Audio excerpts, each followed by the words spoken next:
रुद्राक्ष एक ऐसा शब्द जो शक्ति, ध्यान और रहस्य से जुड़ा हुआ है। रुद्राक्ष दो शब्दों से मिलकर बना है, रुद्र यानी भगवान शिव और अक्ष यानी आंसू। ये कथा है उस समय की जब ब्रह्मांड में अद्भुत प्रेम और फिर गहन पीड़ा ने जन्म लिया। माता सती ने जब अपने पिता दक्ष के अपमान से आहत होकर योगाग्नि में आत्मत्याग किया, तो भगवान शिव का हृदय वेदना से भर उठा। वो क्रोध और दुख से विकराल हो उठे। उन्होंने सती का पार्थिव शरीर अपने कंधे पर उठा लिया और विलाप करते हुए पूरे ब्रह्मांड में घूमने लगे।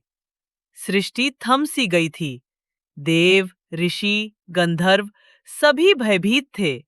तभी भगवान विष्णु ने सुदर्शन चक्र से सती के शरीर को विभाजित किया और जहां-जहां उनके अंग गिरे, वहां बने शक्तिपीठ। लेकिन उसी समय शिवजी की आंखों से करुणा के आंसू पृथ्वी पर टपकने लगे और जहां-जहां वो आंसू गिरे, वहां उग आए रुद्राक्ष के वृक्ष। इन बीजों को ही कहते हैं रुद्र के अक्ष, यानी भगवान शिव के आंसू। यही रुद्राक्ष आज हमारे लिए एक दिव्य रक्षा कवच, एक आध्यात्मिक साथी और भगवान शिव की सीधी कृपा का प्रतीक है। ये सिर्फ बीज नहीं, ये महादेव के हृदय का प्रसाद है। आज भी नेपाल, भारत और इंडोनेशिया के जंगलों में पाए जाने वाले इन रुद्राक्ष वृक्षों को अत्यंत पवित्र और औषधीय माना जाता है।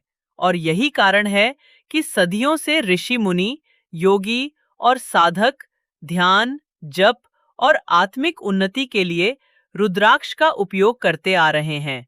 ये सिर्फ परंपरा नहीं, बल्कि एक दिव्य विरासत है, जहां अक्षों की संख्या के अनुसार इनमें विभाजन मुखी होते हैं और हर संख्या का विशिष्ट आध्यात्मिक और एनेस्टिक मतलब है।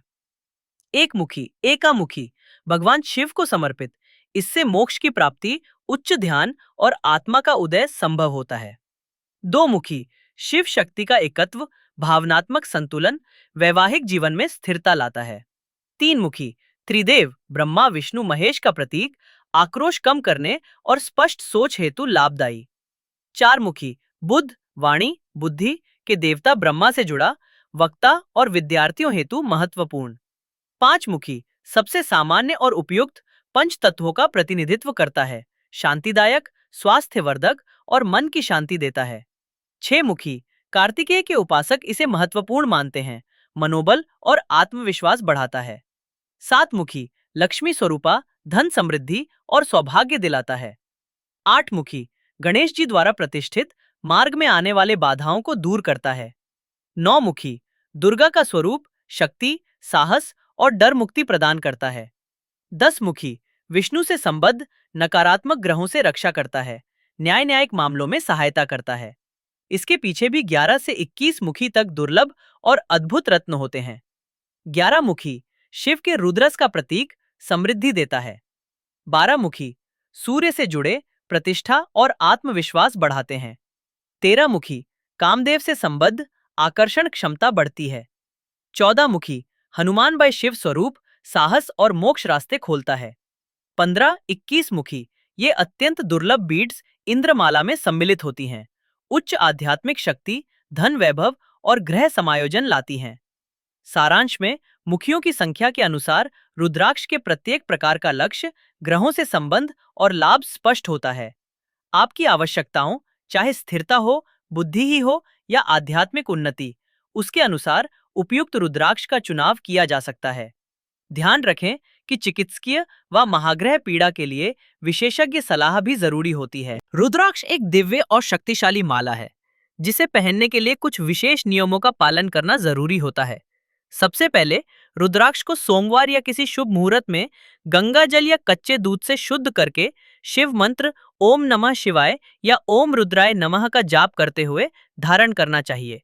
रुद्राक्ष को हमेशा गर्दन में तांबे, चांदी या धागे में पहनना उत्तम माना जाता है। इसे सीने के पास रखना शुभ होता है, जिससे हृदय और मन दोनों शुद्ध रहते हैं। कुछ लोग इसे कलाई में भी पहनते हैं, लेकिन गर्दन का स्थान श्रेष्ठ है। रुद्राक्ष को पहनकर मांस मदिरा का सेवन, तामसिक भोजन या अनैतिक कार्य नहीं करने चाहिए। स्नान के समय, विशेषकर साबुन लगाते समय, इसे उतार देना चाहिए। रुद्राक्ष को कभी भी बाथरूम या शौचालय में लेकर ना जाएं। जब आप इसे ना पहने तो किसी साफ सुथरी पूजा की जगह पर रखें। ध्यान रखें, रुद्राक्ष एक साधारण माला नहीं बल्कि शिव का आशीर्वाद है।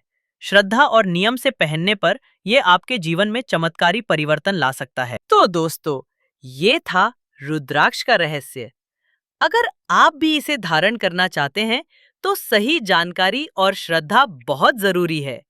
वीडियो पसंद आया हो तो लाइक करें और हर रविवार ऐसे ही वीडियो के लिए भारतीय ज्ञान सब्सक्राइब करना ना भूलें।